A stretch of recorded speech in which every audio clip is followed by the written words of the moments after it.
Today we're going to make a Mancala board. Let's build that. I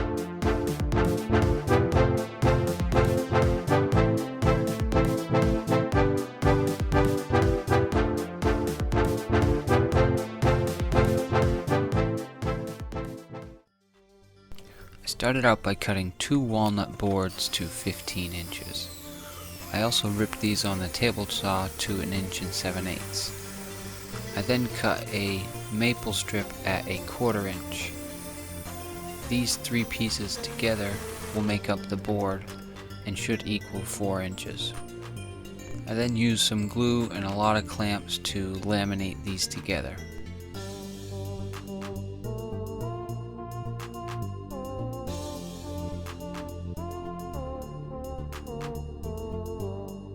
These end clamps make sure that it laminates flush.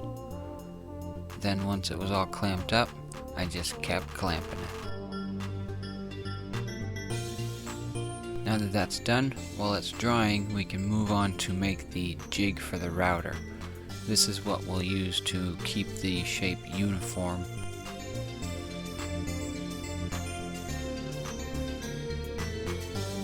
I started out by ripping a 4-inch piece MDF, as well as a 2-inch piece. I then cut the 2-inch piece into a roughly 8-inch block. I then cut 2 strips of 1/2-inch MDF at 1.5 inches wide.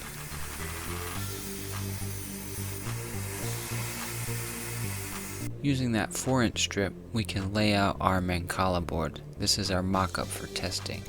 I want a 1/2 inch inlay which leaves 3 inches on the inside. I also want to get a 1/2 inch up. Now that I have the 3 inches, I can remove the 1/2 inch, and that gives me 1.25 inches for each pocket. So each pocket will be 1.25 inches squared, and the angle pockets will be 1.25 inches by 3 inches. We can now transfer this measurement over to a 1/4 inch sheet of MDF. This should be the size of our router cutout.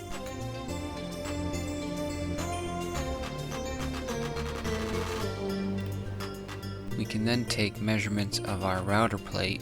This is just a trim router, and we can add those measurements to each side of our router cutout. It's 3 inches long and 1.25 inches tall, plus both sides of the router base to the tip of the router. Once you add those measurements in, you can line that out.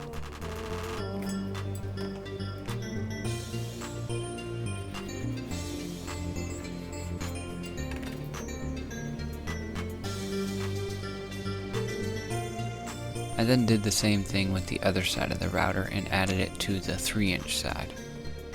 I don't remember what my exact measurements were, but those won't help you unless you use the exact same router.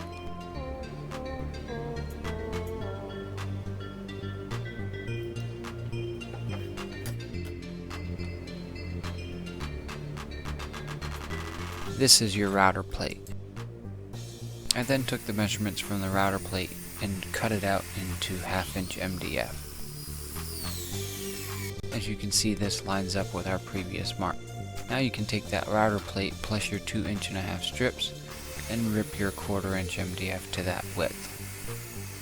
Now it's time to build the plate. We're going to take those 2 8-inch by 2-inch strips of 3/4 MDF, and we're going to glue one square on one end and then just add some clamps and brad nails.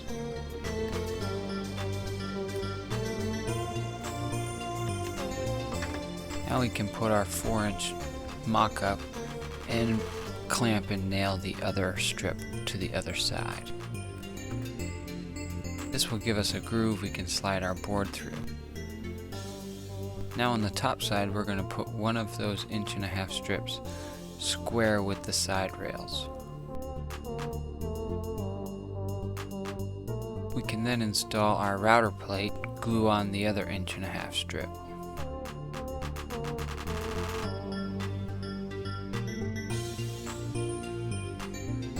Now I'm transferring the bottom 4-inch width to the top side. I can then take the router plate and center it between those 2 marks, making sure that it's equidistant on each side. take some more 1.5 inch strip and glue that on and tack it in place.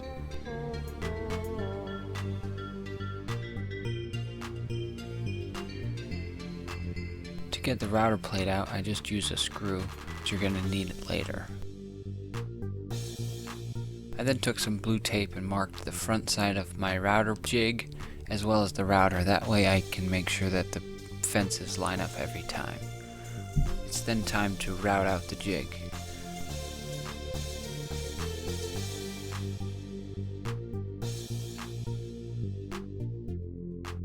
Turns out I missed a little notch in my plate, so I had to cut a relief in the back side of the jig for that. Otherwise I wasn't able to get completely flush on the back side. Once that was cut out, I was able to route out my jig completely.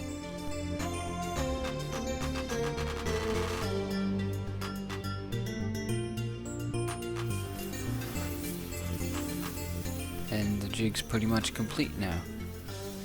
Now it's time to transfer over our 1/2 inch, 1.25 inch, 1/2 inch, 1.25 inch, and I used this cardboard on the bottom side to make sure that there was pressure when I clamped it. Set the depth 1/4 inch lower, that way it would go through the base plate into the material. And then I just routed out the pocket.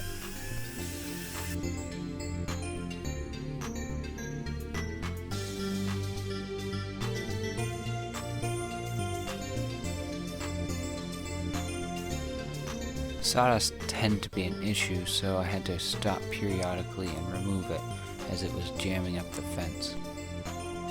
That makes your goal pocket. Now I moved the jig up to the next mark and I inserted this little block.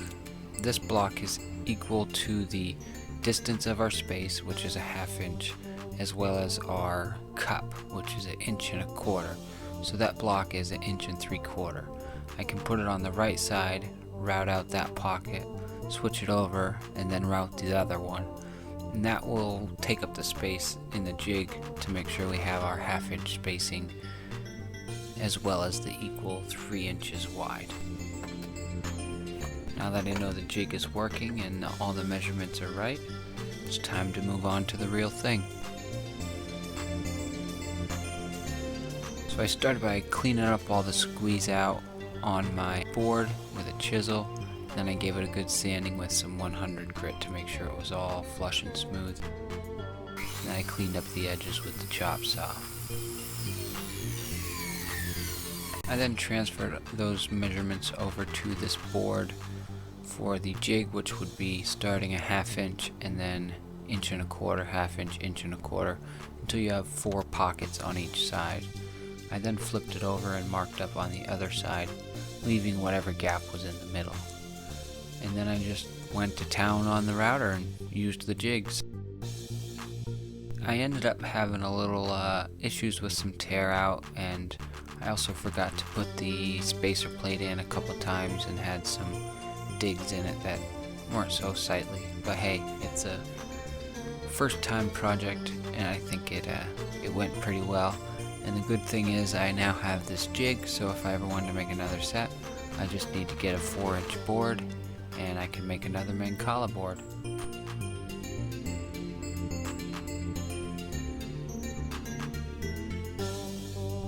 And here's a completed Mancala board.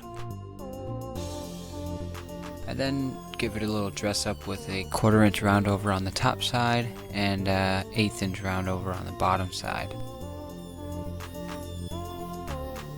I then found the center point between the 2 middle pockets and marked that, and I chopped the board in half on my chop saw. I then could mark out for some little hinges, pilot hole the screw,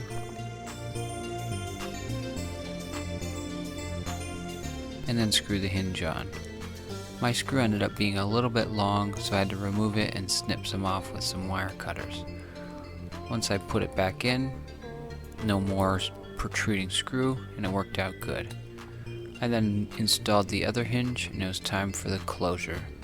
Equidistance from the center, I marked up to that bigger spot between the 3 pockets and I drilled a hole. I pressed in some neodymium magnets. I didn't use any glue because it was a tight squeeze and I just used my clamp.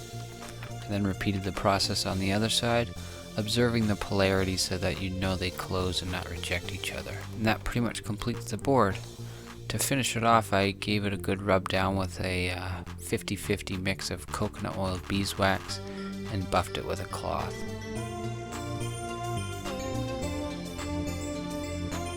This really brings out some natural color, and it's quick and gets you playing right away.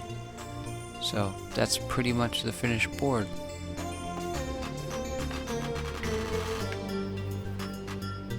For now I'm using these little steel weights that I found. They are small enough and they have a good feel, so they'll work for now. I might come up with something later on in the future. So I'm not going to go into how to play. It's an old game, I'm sure you can find the rules, but if you want to build yourself a board, you can, and this actually worked out pretty good.